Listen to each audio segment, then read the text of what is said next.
오늘 삼손 마지막 6번째 시간입니다. 삼손은 참 복을 많이 받은 사람이었습니다. 삼손 설교할 때마다 이 말은 제가 빠지지 않고 했던 문장이기도 합니다. 복 받은 사람이었다. 태어나기 전부터 태어나고 나서도 하나님의 복을 받았고 또 기도로 태어났던, 그리고 나시린으로 구별되어 살았던 인물이 바로 삼손이었습니다. 그리고 이스라엘을 구원할 사사로 선택받은 사람이기도 했던 인물입니다. 언젠가 TV에서 이렇게 채널을 돌리다가 CBS에서 삼손 영화를 보여주더라고요. 마침 그때 봤더니 그 드라마에서는 삼손이 철없는 청년으로 나왔습니다. 한 20대 정도로 보이는데 철없는 행동을 하는 삼손으로 비춰졌던 것을 보면서 삼손도 이와 같은 철없는 행동을 했던 인물이지 않았을까라고 생각을 해보았습니다. 어찌됐든 하나님은 삼손을 그렇게 복을 주셨습니다. 그런데 삼손은 복받은 자답게 살지 못했습니다. 자기 마음대로 살았습니다. 자기 정욕대로 살았습니다. 결국 오늘 우리가 본 말씀처럼 두 눈이 뽑히게 되고 노줄로 꽁꽁 묶인 채로 맷돌을 가는 비참한 인생이 되고 말았습니다. 눈도 뽑히고 머리카락도 잘리고 몸이 묶인 채 맷돌을 돌고 있으니 삼손에게는 희망이 없습니다. 절망입니다. 소망도 없고 미래도 없고 죽을 날만 기다리고 있을 뿐인 것입니다. 그런데 오늘 우리가 읽었던 22절은 하나님께서 다시 은혜의 손길을 내미시는 장면으로 기록이 됩니다. 우리 함께 다 같이 22절 읽어보겠습니다. 그의 머리털이 밀린 후에 다시 자라기 시작하니라. 아멘. 머리카락을 자르면 자라는 것은 극히 일반적입니다. 이게 무슨 대수로운 일인가? 머리를 자르면 다시 자라지 않은가라고 하겠지만 이 구절, 특별히 삼손에게는 남다른 의미가 있다라고 하는 것입니다. 무엇이냐? 절망이고 소망이 없는 삼손이지만 머리카락이 자란다라고 하는 것은 다시 하나님께서 삼손에게 은혜를 베푸시고 소망을 주신다, 힘을 주신다, 삼손을 버리지 아니하시고 있다라고 하는 것을 암묵적으로 우리에게 주시는 메시지라고 하는 것입니다. 따라서 오늘 저와 여러분들이 절망할 위기의 순간이 있겠지만 하나님은 그 순간에서도 우리를 포기하지 않으신다는 사실인 것입니다. 여전히 하나님 우리를 눈동자처럼 지켜보고 계시고 은혜를 베풀어 주심을 믿으시길 바랍니다. 혹 우리가 하나님의 은혜의 손길을 느끼지 못한다 하더라도 하나님은 틀림없이 어김없이 약속대로 우리를 포기하지 않으시고 언제나 그렇듯이 낮은 해처럼 밤엔 달처럼 우리를 지키시는 분이심을 믿으시길 바랍니다. 그러니 오늘 저와 여러분들 우리에게는 절망할 이유가 전혀 없다는 사실입니다. 하나님만 바라보시기를 바랍니다. 시편 37편 24절 말씀 우리 함께 다 같이 읽어보겠습니다. 함께 읽어보겠습니다. 저는 넘어지나 아주 엎드러지지 아니함은 여호와께서 손으로 붙드심이로다. 아멘. 믿으십니까? 여호와께서 우리를 붙드시기 때문에 우리가 아주 넘어지지 않는다고 하는 것입니다. 살다 보면 우리의 가운데 크고 작은 위기를 만나서 이것 때문에 넘어질 때가 있고 쓰러질 때가 있고 아파할 때가 참 많이 있습니다. 그러나 하나님은 택한 백성들을 찾아오셔서 우리에게 손 내밀어 주시는 분이십니다. 다시 일으켜 세워주시는 분이십니다. 이와 같은 하나님이 바로 우리의 하나님이시요 우리의 아버지이시라는 사실 앞에서 감사하시기를 바랍니다. 믿지 않는 사람들은 그 고난과 위기 가운데 넘어져서 헤어나오지 못하지만 하나님을 아버지로 모시고 믿는 저와 여러분들에게는 하나님의 손이 우리를 강하게 붙들고 있기 때문에 쓰러지지 않는다고 하는 것입니다. 우리는 절망할 이유가 없는 이유가 바로 여기에 있습니다. 하지만 삼손은 안타깝게도 여지껏 혼자 사역을 했습니다. 자기 민족들도 삼손을 외면했습니다. 힘은 있었지만 누구 하나 삼손을 도와주지 않았습니다. 부인도 배신하고 장인도 배신하고 민족도 배신했지 않습니까? 삼손은 외로웠습니다. 주변에 아무도 없었습니다. 철저히 외면당하고 고독하고 외로운 사람이 바로 삼손이었습니다. 그러나 그 누구도 삼손 옆에 있지 않고 도와주지 않았지만 하나님은 삼손과 함께 하셨습니다. 그 위기 속에서도 하나님은 삼손을 보호해 주셨습니다. 목숨의 위기 가운데에서도 살려주셨습니다. 그 은혜가 삼손에게 언제나 동일하게 임했다는 사실. 결국 삼손은 머리카락이 밀리운 후에 다시 자라는 그 은혜를 보면서 하나님은 나를 버리지 않았구나, 이걸 깨닫게 됩니다. 자연적으로 머리카락이 자라는 것처럼 보일지 모르지만, 그러나 그 머리카락이 자란이라고 하는 이 구절 앞에서 삼손은 다시 하나님께서 나를 불쌍히 여기셨구나, 긍휼을 베푸시는 분이심을 믿었다는 사실인 것입니다. 삼손같이 무능하고 자격 없는 사사가 어디 있습니까? 그렇게 부모의 기도로 이 땅에 태어나게 됐고 나시린으로 구별되어 살게 되고 또 남다른 힘을 갖게 되고 능력을 갖게 되고 게다가 이스라엘을 구원할 민족의 사사로 세움을 받았는데, 그렇게 복을 받은 사람이 그렇게 살지 못했으니 얼마나 무능합니까? 얼마나 자격이 없습니까? 우리 같으면 진작이라도 끌어내립니다. 자격 박탈시킵니다. 추방시키지 않겠습니까? 그런 하나님은 삼손을 택하심에 후회하심이 없으셨습니다. 후회하지 않으셨습니다.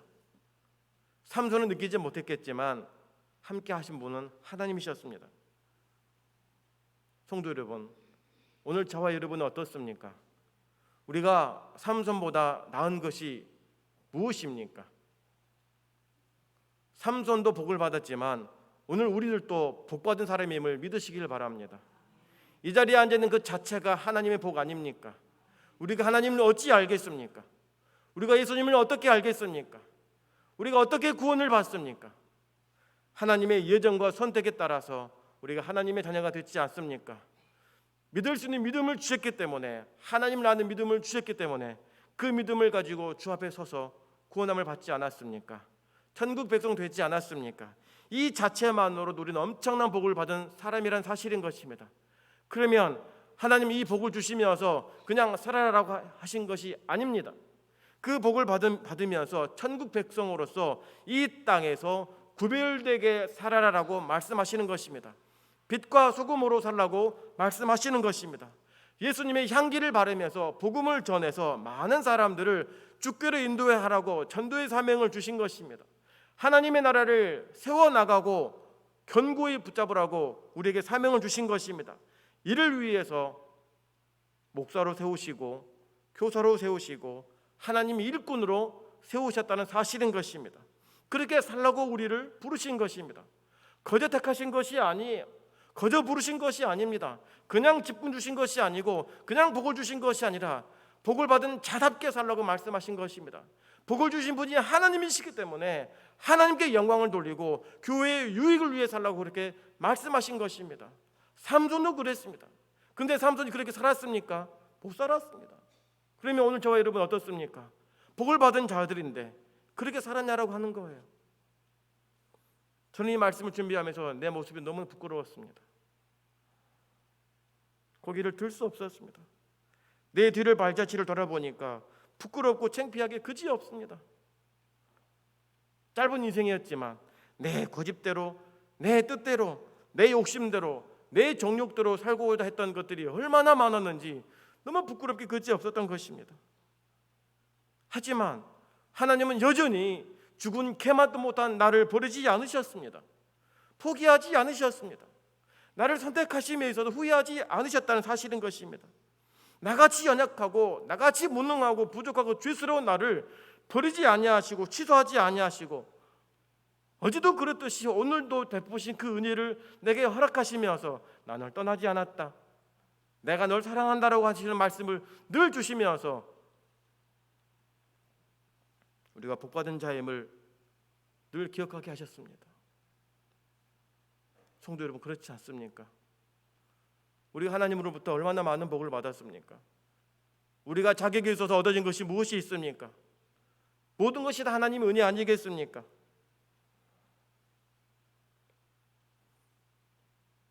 주신 복 감당하는 것입니다.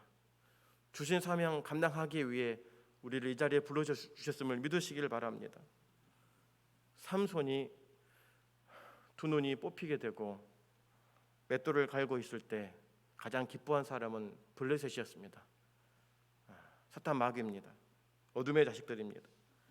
자기들의 땅을 망쳐놓은 삼손을 자기들이 섬기던 신 다곤 신이 우리 손에 붙여줬다고 하면서 그 신전 앞에다가 삼손을 불러놓고 제주를 부리게 하면서 기뻐 뛰놀던 사람들입니다. 성경 보니까 3,000명 가량이 모였다, 온 집에 있었다라고 말합니다. 그러니까 굉장히 많은 수죠. 그 많은 수가 국가적인 축제를 하면서 삼손을 가운데 몰아넣고 구경합니다. 그냥 구경합니까? 조롱합니다. 제주를 부리게 하면서 손가락질을 하면서 삼손의 하나님을 비방합니다. 할례받지 않는 민족이 하나님의 민족, 하나님의 백성, 하나님의 사람 사사를 손가락질을 하고 비방하고 조롱하고 있다는 사실입니다.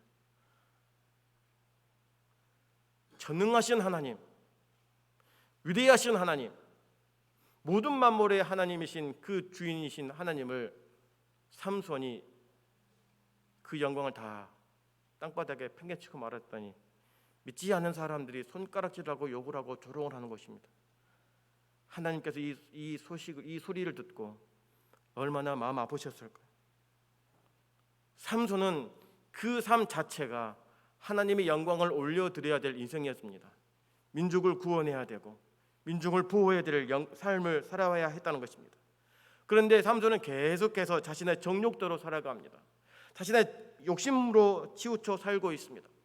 하나님의 이름보다는 자기의 힘을 과시하고 자기 하고 싶은 대로 살다가 결국에 누구의 이름이 땅에 떨어집니까? 하나님의 이름이 땅에 떨어지고 말았습니다. 우리의 삶도 마찬가지 아닙니까? 우리는 성도입니다. 하나님의 자녀입니다. 그것은 뭘 말합니까? 우리의 삶을 통해서 교회의 영광과 하나님의 영광이 나타나야 됩니다. 그런데 당신이 교회 다니니까 난 안 다니겠다, 너 같은 사람이 교회 다니냐라고 말한다면 얼마나 가슴 아픈 일입니까? 블레셋 사람들은 삼손을 옥에 가두고 두 눈을 뺐음에도 불구하고 만족하지 못합니다. 재주를 부리게 합니다. 죄 지은 자의 모습이 바로 이와 같은 것입니다. 비참하기 그지없습니다. 삼손은 그동안 여러 번 신호를 받았습니다. 하나님의 신호를 받았습니다. 그렇지만 깨닫지 못했습니다. 그러면 계속된 신호 앞에서도 그 신호를 빨리 캐치하고 돌아서야 옳습니다. 나는 자꾸 엉뚱한 길로 가고 있는데 하나님이 끌어당기고 있고 하나님께서 보호해 주시고 있다는 사실을 깨닫는다면 내가 정신 차리겠구나, 이대로는 내가 안 되겠구나 하고 빨리 돌아서야 되는데 여러 번의 사인도 삼손은 무시했습니다. 넘어갔습니다. 무엇입니까? 영적 무기력입니다. 영적으로 무디어 있는 것입니다. 영적으로 잠들어 있었기 때문에 알지 못한 것입니다.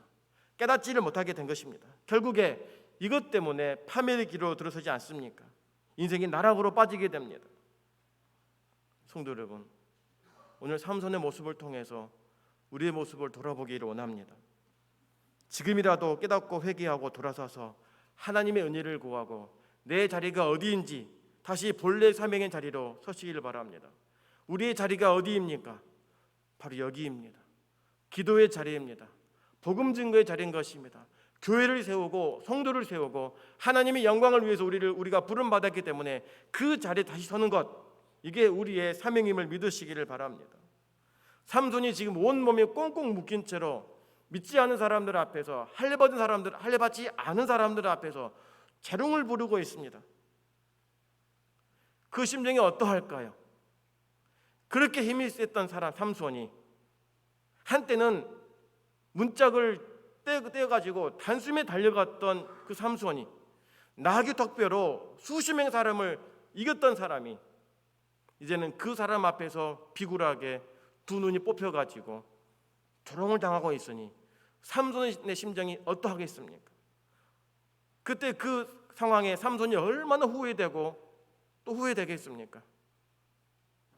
우리가 종종 TV를 볼 때에 범법자들이 붙잡혀가지고 수갑에 채워진 채로 유치장에 갈 때에 기자들이 묻지 않습니까? 지금 심정이 어떻습니까? 라고 묻는 질문에 한결같은 대답, 잘못했습니다. 용서해 주십시오. 미안합니다.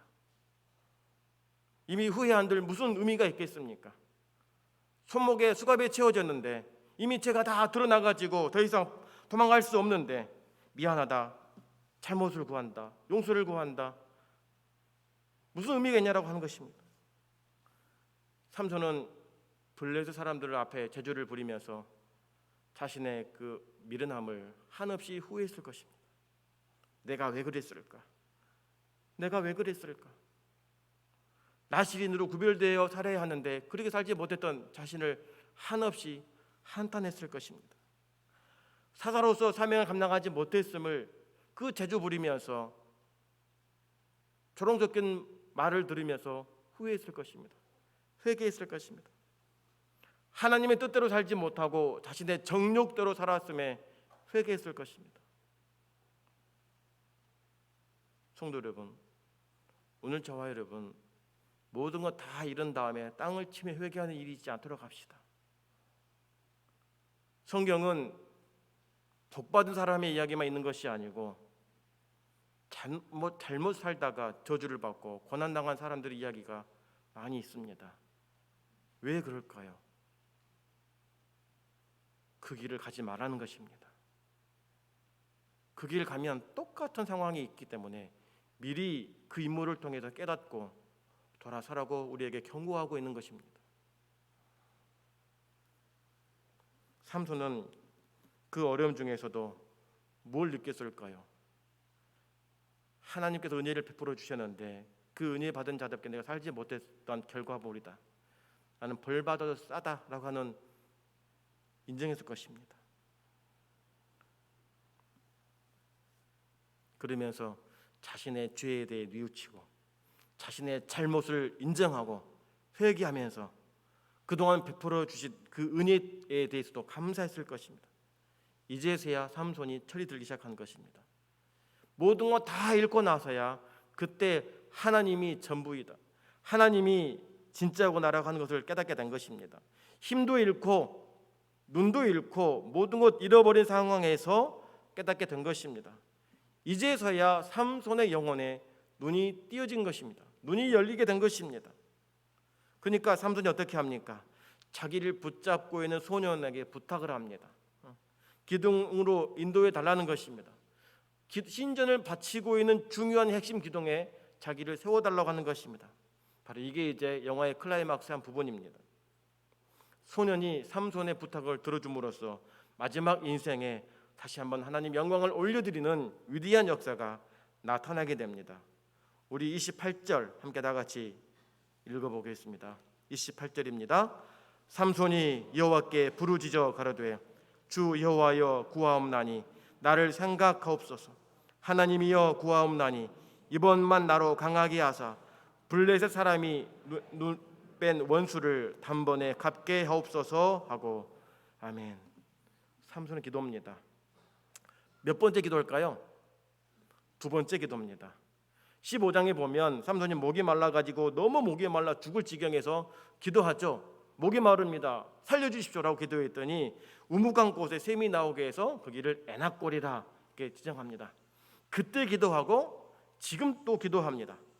그때 기도와 지금의 기도의 공통점이 무엇이냐? 자기 힘의 한계를 벗어난 것입니다. 자기는 힘이 세가지고 사람을 치는 것을 할 수 있었지만 자기 인생에 자기 삶의 위기를 만나게 되면 그것을 감당할 수 없으니까 하나님을 부르짖은 것입니다. 자기 힘으로 할 때는 부르짖지 않습니다. 구하지 않습니다.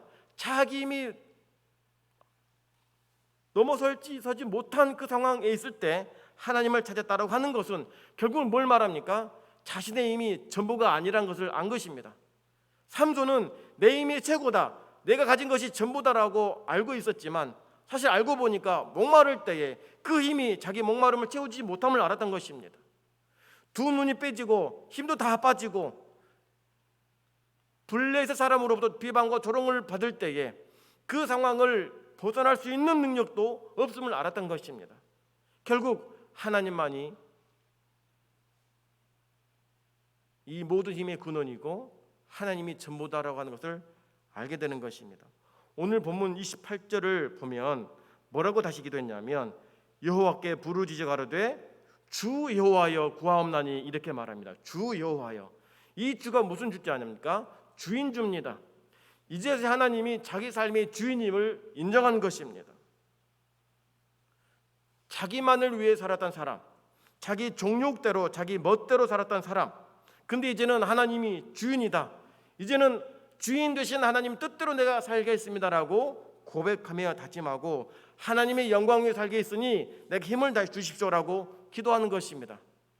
죽기 직전에서야 깨닫고서 하나님의 주인 되심을 인정하는 것입니다. 정말 안타깝고 아쉽습니다. 조금만 일찍 철이 들었다면 두 눈이 뽑히지 않았지 않겠습니까? 조금만 일찍 정신을 차렸어도 할례받지 않은 이방인으로부터 손가락질과 비방과 조롱을 받지 않았을 것 아닙니까? 그러면 하나님의 이름도 땅에 떨어지지 않았을 것이고 너무 아쉽고 안타깝습니다. 뒤늦게서야 깨닫고 눈이 열리게 된 것입니다. 하나님을 바라보기 시작했습니다. 하나님께 엎드렸습니다. 하나님께 기도합니다. 그래서 주 여호와여 이렇게 기도합니다. 성도 여러분, 오늘 우리들은 하나님의 주인 되심 안에 거해야 됩니다. 내 삶의 주인은 내가 아니고 하나님이심을 인정하고 그분의 통치 아래에 거하는 것이 복받은 자의 인생임을 믿으시기를 바랍니다. 여러분, 우리는 삼손을 통해 분명히 알아야 됩니다. 삼손, 하나님의 통치 밖에서 자기 멋대로 자기 힘대로 살다가 어떻게 되는지 분명히 우리는 삶의 교훈을 삼아야 됩니다. 하나님이 복을 주셨음에도 불구하고 그 복을 하나님의 영광에 살지 아니하고 그 힘을 가지고 자기 하고 싶은 대로 살다가 다 잃어버렸습니다. 그 누구도 삼손 옆에 있지 않습니다. 자기 몸마저도 다 망가졌습니다. 저와 여러분은 그 길을 절대 걸어가지 말아야 할 것입니다. 이제서야 다 읽고 나서야 모든 거 다 읽고 나서야 삼손은 자기 인생의 목적이 무엇인지를 그때서 깨닫습니다. 젊을 때에는 힘이 있을 때에는 보이지 않았습니다. 내가 최고였습니다. 근데 다 읽고 나니까 그때서야 깨달은 것입니다. 왜 하나님께서 나에게 힘을 주셨는지를 깨달았습니다. 왜 자기에게 능력 주셨는지를 그때서야 알았습니다. 지금 내가 이 순간 해야 할 일이 무엇인지를 이제서야 알게 됩니다. 고난을 당하게 되니까 고난 중에 있다 보니까 내 사명이 어떤 것인지를 깨닫게 되고 가야 할 길이 어딘지를 그때서야 분명히 알게 된 것입니다. 우리도 마찬가지입니다. 우리가 이 땅을 살면 얼마나 살겠습니까? 연수가 70, 80, 이제 90을 말하고 100세 시대라고 하지만 우리의 인생은 끝이 분명히 정해져 있습니다. 장수 시대라고 하지만 분명히 그 우리 생명의 끝은 있다라고 하는 것입니다. 그러면 어떻게 하겠습니까? 내가 왜 사는지를 알아야 됩니다. 무엇을 위해 살아야 하는지 알아야 됩니다. 나를 향하신 하나님의 계획이 무엇인지를 분명히 알고 그렇게 살아야 됩니다. 그게 우리의 사명자로서의 마땅한 자세인 것입니다. 하나님이 우리를 부르실 때 그냥 부르시지 않았습니다. 각각 인생마다 각각의 사람마다 다 사명을 주셨고 가야 할 길을 우리에게 주셨습니다. 그 길을 바라보고 가야 됩니다. 하나님께서 우리에게 가라고 명하신 그 길 앞에서 흔들림 없이 바르게 가는 것, 이것이 하나님께서 기뻐하시는 복된 인생임을 믿으시기를 바랍니다.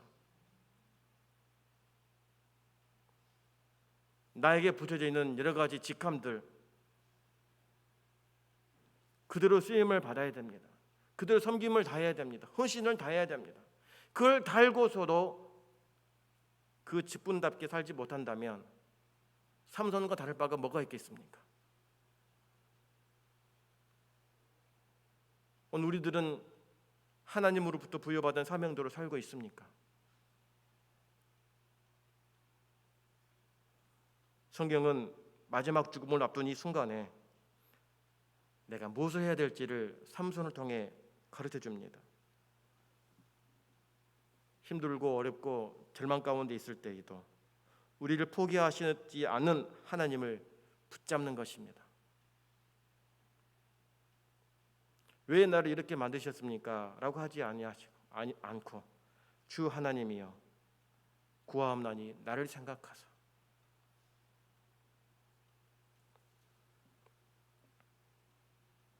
나를 기억해 주십시오. 나에게 은혜를 베풀어 주십시오. 이번 한 번만이라도 나에게 기회를 주십시오. 이렇게 삼손이 기도했습니다. 오늘 우리 기도도 이렇게 됩니다.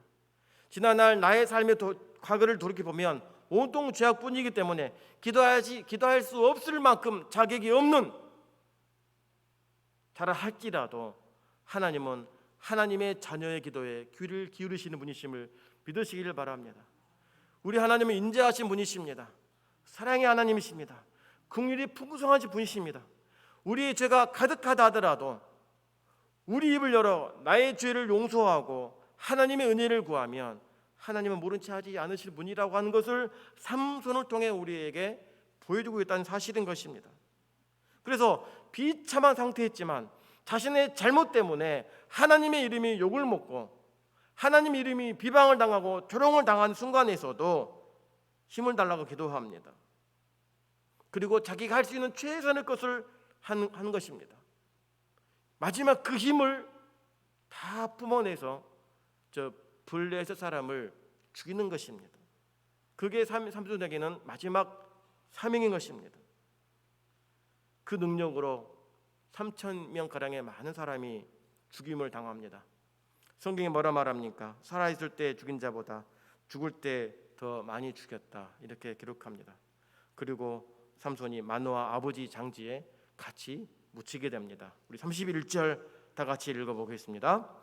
그의 형제와 아비의 온 집이 다 내려가서 그 시체를 취하여 가지고 올라와서 소라와 에스다올 사이 그 아비 마노아의 장지에 장사하니라. 삼손이 이스라엘의 사사로 20년을 지내었더라. 아멘. 이스라엘 사람들은 한 사람의 인생이 축복이냐 망가진 인생이냐를 평가할 때에 어디 묻혔냐에 따라 달라집니다.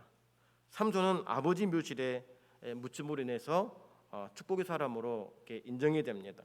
그리고 20년 동안 사사로 일했다 이렇게 기록합니다. 히브리서 11장 32절 우리 함께 다 같이 읽어보겠습니다. 시작. 내가 무슨 말을 더하리요? 기드온, 바락, 삼손, 입다, 다윗과 사무엘과 및 선지자들의 일을 말하려면 내게 시간이 부족하리로다. 아멘. 삼손이 명예전당 믿음의 장에 11장에 기록이 됩니다. 자격 없고 무능하고 그랬던 삼손이지만 하나님은 삼손의 삶을 기억하셨습니다. 믿음의 전당에 올렸습니다. 다윗도 올라갔지만 삼손도 올라갔습니다. 사무엘도 올라갔습니다. 그러면서 그 믿음을 인정하신 것입니다. 성도 여러분, 시작도 좋아해야 하지만 중간도 좋아해야 되고 마지막까지 좋아해야 되지 않겠습니까? 아무리 시작이 화려하고 아름다웠을지라도 마지막 끝이 잘못된다면 어떻게 되겠습니까? 우리의 인생의 마지막은 아직 오지 않았습니다. 성경을 통해 우리가 깨닫고 경각심을 일으켜서 잠시 우리가 영의 눈이 흐려지고 어두워져서 사명의 길에 벗어난 상태에서 이 말씀을 받았다고 한다면 정신을 차리고 다시 본 교대에 오르시기를 바랍니다. 믿음의 길에 들어서서 하나님을 높이고 교회의 영광과 주의 일을 위해 수고하고 있을 때에 하나님은 삼손을 기억하셔서 성경에 기록된 인물로서 우리에게 알려주셨듯이 하나님이 기뻐하신 참된 백성의 삶으로 그렇게 살아내기를 주님의 이름으로 축복합니다. 기도하겠습니다.